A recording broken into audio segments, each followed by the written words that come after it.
Okay, this is the winter milkshake from the Friar's Nook at the Magic Kingdom. I'm going in here blind, so let's just try this out and let's see how it is.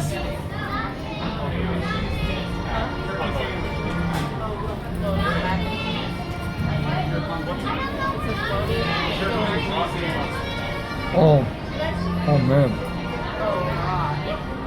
That's very good. On the top is crystal pearls and coconut. So we're gonna put this spoon right here, and then we're gonna try this. Bottoms up.